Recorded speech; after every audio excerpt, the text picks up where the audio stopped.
Hello, AP Bio. Welcome to our video lecture for chapter 17, viruses. For this chapter, I've chosen a picture of Jack. He is about 4 in this picture, and he is clearly concerned, clearly upset about something.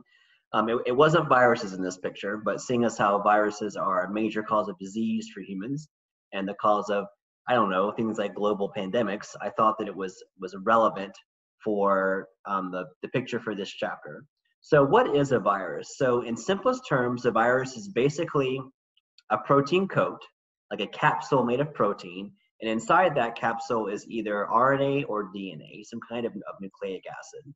Most textbooks give 5 requirements for something to be alive, and those 5 requirements are made of 1 or more cells, reproduce, grow and develop, use energy, and maintain homeostasis.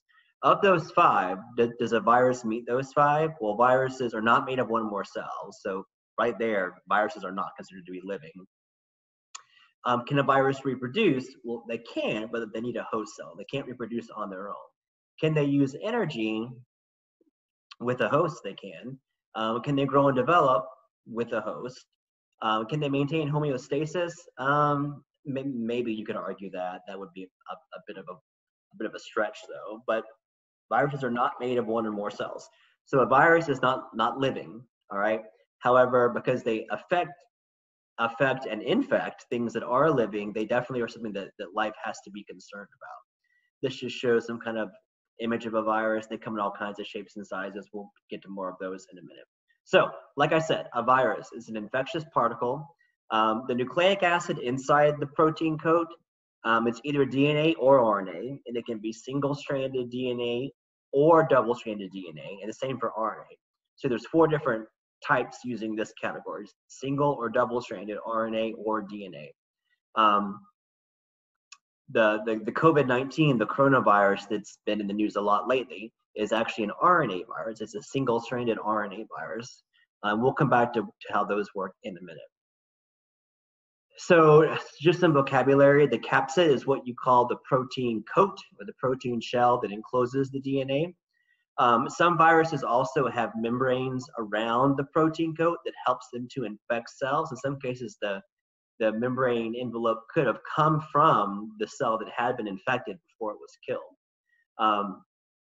That's kind of tricky, where the host cell membrane, like when it gets broken up, the virus takes part of it, kind of like an extra coat to help infect the next host cell. Just some pictures. So the tobacco mosaic virus, adenoviruses can cause things like the cold. Here's the flu virus. Here's a bacteriophage. Remember, bacteriophages infect bacteria. This is sort of like the general, like when you picture viruses, what you typically picture in your head. What you're looking at are the outside, the protein coats. What's inside is either the DNA or the RNA, which again can be single-stranded or double-stranded. It's also worth mentioning there are viruses called coronaviruses. The COVID-19 coronavirus, the novel coronavirus that was first detected in 2019. Corona in Spanish is crown, and these viruses kind of have the sort of like crown of little spiky things on the protein coat, which is why they're called coronaviruses. We're going to discuss COVID-19 more at the end of this presentation. Okay, so let's discuss bacteriophages, which are also just called phages for short. So these are viruses that infect bacteria. What you're looking at is this elongated capsid, and these little like appendages that help attach it to the host cell. The DNA or the RNA is inside the protein coat. So a given virus doesn't infect every cell in your body. Viruses infect what are called host cells, which are the cells that they are able to enter. So each virus has a host range. For example, the flu virus infects respiratory cells, rabies infects nerve cells. Once the virus or the viral DNA has entered the host cell, it basically takes it over. It uses the host cell's enzymes and ribosomes and tRNAs and amino acids and ATPs. It basically commandeers the host cell to make more virus, to make more viral DNA or RNA, to make more viral protein coats, to make more viruses, which can then go on to infect other cells. At the end of a virus's life cycle inside the cell, the host cell is going to die, and it's going to release the viruses to infect other cells around it. So there's 2 main like replication cycles of viruses, the lytic cycle and the lysogenic cycle. If you look at this diagram, do I have this bigger? Yeah. So basically, if you look at the diagram, here I have a bacteriophage. It adheres to the host and enters its viral DNA. The host DNA gets degraded, so the host cell is going to eventually die. But the viral DNA or RNA, depending on what kind of virus it is, basically takes over the ribosomes, takes over the host cell's enzymes, and basically starts making more viral nucleic acid and more protein coat. Bacteria do have defenses. Remember we discussed restriction enzymes back in chapter 13? Those were the enzymes that made those staggered cuts inside DNA. We use them in biotechnology to do the whole sticky end thing. Remember that story? Well, these occur in nature. Bacteria produce them to target viral DNA, sort of like a very rudimentary immune system. So you know this looks pretty bad. Like the virus attaches, kills the host cell's nucleus. The host cell makes more viral proteins and more capsids. They self-assemble. Like these just spontaneously come together by themselves. You don't require ATP for this part. The host cell membrane disintegrates and you produce more viruses. So this is bad. The host cell dies. But what's good about this particular cycle is because the viruses get released, you have this thing called an immune system. And your immune system hopefully will target these foreign invaders. One virus can be thousands of viruses in a very short period of time. Well, you have white blood cells that will come fight off these viruses, and one white blood cell can become 1,000 white blood cells very rapidly too. So your immune response is going to lag behind being infected, but eventually, hopefully, it's going to catch up. So the second kind of cycle is called the lysogenic cycle. These are called temperate phages, and this is sort of worse in a way. What happens is the virus infects its DNA or RNA, and it doesn't take over the cell yet. Basically, the viral genome becomes incorporated with the host cell, right? See how it's like integrated itself? And every time the host cell divides, the virus's DNA goes along with it.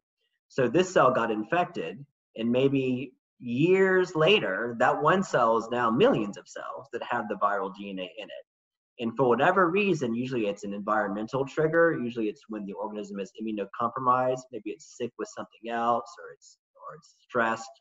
The virus goes back to the lytic cycle, and then suddenly all those cells are going to be infected. They're all going to die at once. This is what the HIV virus, the virus that causes AIDS, the kind of virus it is.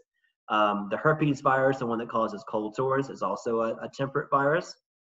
If you have the herpes virus, you always have it. Usually you get cold sores if you have the cold, hence the name, or if you have the flu, because it's like the virus knows that your immune system is busy and it's compromised, so it takes that opportunity to reassert itself. It's really kind of mean. So here we see the lytic cycle. Here's the lysogenic cycle where the DNA got incorporated. Those cells divide, and at some point it can go back into the lytic cycle and become active and actually kill the host. Two key variations. So, all viruses have the protein coat, they have nucleic acid. Some I mentioned earlier have that lipid bilayer around the capsid, which might help the virus enter its host cell. Here you can see when the viruses are being made, as they leave the cell, they become enveloped in the host cell membrane, which is kind of, again, it's kind of sneaky, right? Okay, so retroviruses. So viruses that use RNA versus DNA, they might have to go through an extra step where they use the enzyme reverse transcriptase. I mentioned this in a previous chapter. To copy their RNA back into DNA. Reverse transcriptase is an enzyme because it ends in ase, right? That does reverse transcription. It turns RNA back into DNA, right? In an RNA virus that does this, what it might happen is that you turn the RNA back into DNA, and then the DNA becomes incorporated with the host. Again, this is a provirus. This is the temperate cycle that we saw previously. And every time that cell divides, it takes the viral DNA along with it. When you see retrovirus, think reverse transcriptase, think RNA virus.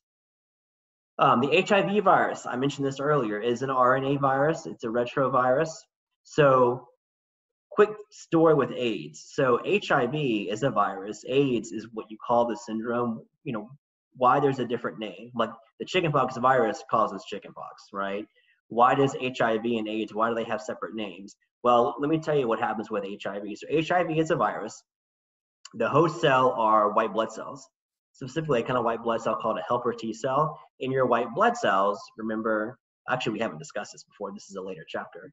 It's like your army against invaders. Your white blood cells, that's part of your immune system. So if a virus infects white blood cells such that your white count plummets, you can't fight off anything. So people that have AIDS who die, you know, you don't die of AIDS, you die of the cold, or you die of pneumonia, or you die of the flu, because, you know, you can't fight off anything. AIDS, acquired immunodeficiency syndrome, is the name of the condition. You can be infected with HIV for a decade before it actually expresses itself. So you can be HIV positive and not have AIDS like present itself yet, which means you can be passing it on. Again, for a decade or more. That's why there's two different terms. HIV is the virus, AIDS is the disease. When HIV was first identified in the earlier mid 80s, people thought that it was a kind of cancer because basically people were getting it and they were just withering away like they had pneumonia or whatever, or the flu. They just kind of withered away and died like they had cancer. And it was largely predominant in gay populations. So there were folks who thought there was some kind of gay cancer. Well, of course it wasn't. It was a virus that was wiping out your immune system, which is why people are dying from it. Today, there's no cure for AIDS. There are treatments for AIDS, and there are medications that, if you do have AIDS, will slow the virus down so much that, you know, basically you're okay. But if you stop taking the medication, obviously you would come back and it would kill you because there's no cure for it. So there are some plant viruses, just to point them out. They're annoying, they're agricultural pests. This term horizontal transmission, this is important. So there's two ways of transmitting disease. So vertical transmission is what you would call it if a parent gave it to an offspring. That's vertical. Horizontal would be giving it to someone next to you, right? Most plants that get viruses don't inherit it like from when they were a seed. They get it from the plant next to them, which is horizontal transmission, versus vertical transmission, which is from parent to offspring. That concept, vertical versus horizontal, we're gonna come back to that later. So just kind of file that away for another day. So how do you prevent viruses? So first off, antibiotics like penicillin, those are medicines that kill bacteria, right? They will do nothing for viruses. If you have a viral infection, the doctor prescribes you penicillin, ain't gonna do nothing. Like actually it's bad because you can create resistant bacteria that way, but that's gonna do nothing. A vaccine is awesome. A vaccine works to prevent disease before you have it. So, you know, your immune system works by recognizing things that are foreign and destroying them. It's like physical touch that recognize things. A vaccine might be like, say that I'm able to take a piece of the virus's protein coat, like I have a big virus, big fancy protein coat, take a little fragment of that and give that to you.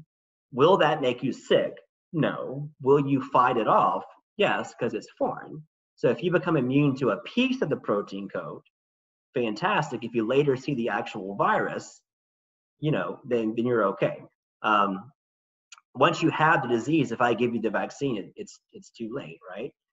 You've probably heard the story about the first vaccine was the British scientist Edward Jenner. It was the first vaccine against smallpox, and he basically figured out that there was a disease called cowpox, which is like smallpox. Milkmaids got it a lot. This is the 1700s, I think, and it's not like no one dies of cowpox, I don't think. But the people that got cowpox never got smallpox. They were immune to it. So he figures out that cowpox and smallpox must look similarly to your immune system. So if I give you cowpox, you fight that off pretty easily. If you later get smallpox,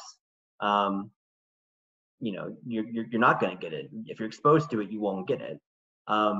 Remind me in class to talk about the Revolutionary War era smallpox vaccines, what they did, like when George Washington used it in an early vaccine to immunize his troops. It was kind of risky at the time, but it paid off in the end. Remind me in class to talk about that.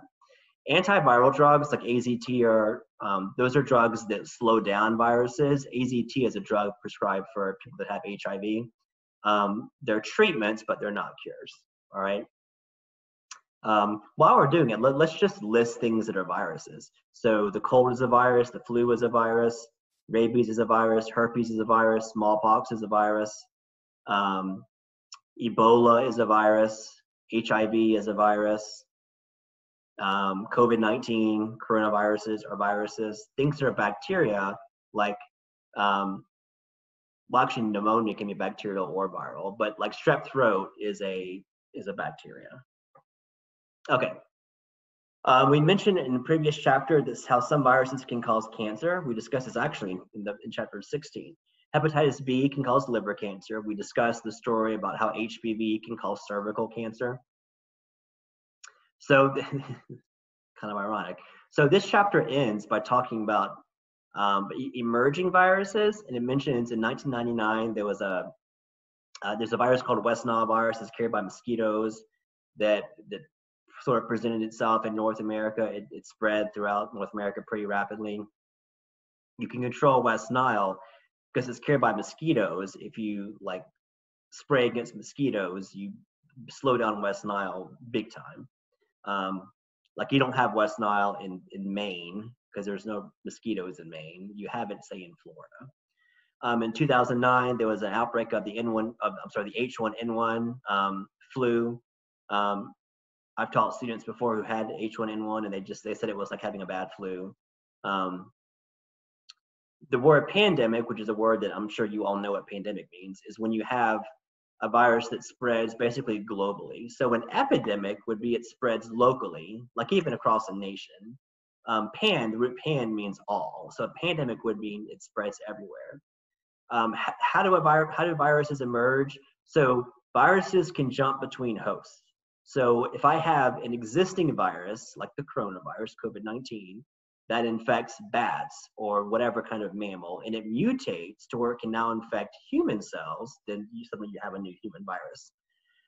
The second point, you can have a virus that exists in a very small, isolated population. This can happen with Ebola in Africa, because you could have a very localized Ebola outbreak in a village in Africa that never leaves the village because it's isolated.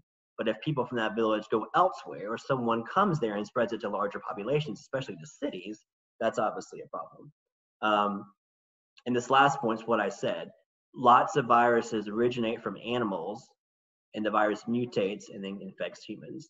So normally this would be the end of chapter 17. And obviously I would be remiss not to talk a little bit about COVID-19.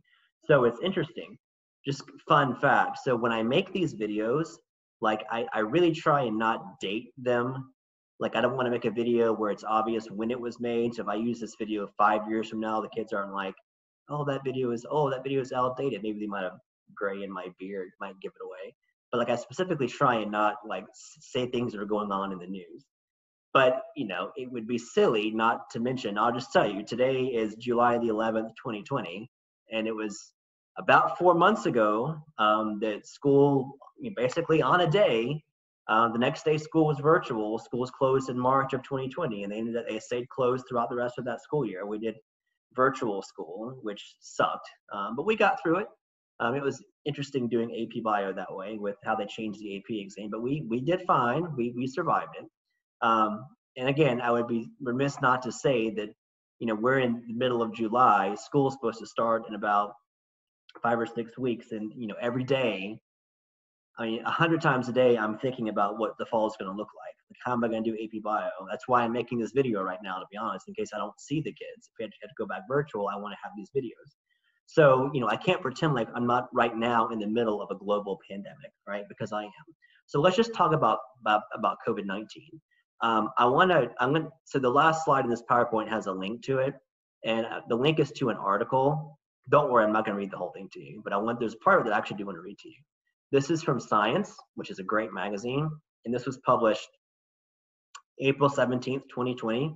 So it's a couple months out of date from actually what I'm saying right now. But the part that I want to read to you is how the infection begins. And just humor me.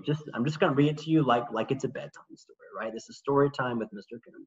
Because the way that COVID-19 infects cells, all viruses infect cells a certain way, and just the way that it works tells you how the virus spreads, but also how viruses work, period. Okay, so sit back. When an infected person expels virus-laden droplets and someone inhales them, the novel coronavirus called SARS-CoV-2, COVID-19, enters the nose and the throat. It finds a welcome home in the lining of the nose, according to a preprint from scientists at the Wellcome Sanger Institute and elsewhere. They found that cells, this is the important part, that are rich in a cell surface receptor called angiotensin converting enzyme 2, or ACE2. That's a kind of surface feature, like a glycoprotein, that the virus uses. It sticks to that glycoprotein and then enters the cell. Throughout the body, the presence of ACE2, which normally helps regulate blood pressure, angiotensin is a blood pressure thing, marks tissues vulnerable to infection because the virus requires that receptor to enter a cell. Once inside, the virus hijacks the cell's machinery, making myriad copies of itself and invading new cells. So any cell, COVID-19 is a respiratory disease, but any cell that has the ACE2 receptor, which lots of your cells have it, can be infected by the virus, which is a problem. As the virus multiplies, an infected person may shed copious amounts of it, especially during the first week or so. Symptoms may be absent at this point, or the virus's new victim may develop a fever, dry cough, sore throat, loss of smell and taste, or head and body aches. If the immune system doesn't beat back COVID-19 during this initial phase, the virus then marches down the windpipe to attack the lungs, where it can turn deadly. The thinner, distant branches of the lung's respiratory tree end in tiny air sacs called alveoli, each lined by a single layer of cells that are also rich in ACE2 receptors. Pause for a second. So most respiratory viruses either infect your upper respiratory system, so your throat, think like a cold, or they infect your lower respiratory system, like your lungs, think like pneumonia, all right? It's rare for a virus to infect both, which is what COVID-19 can do.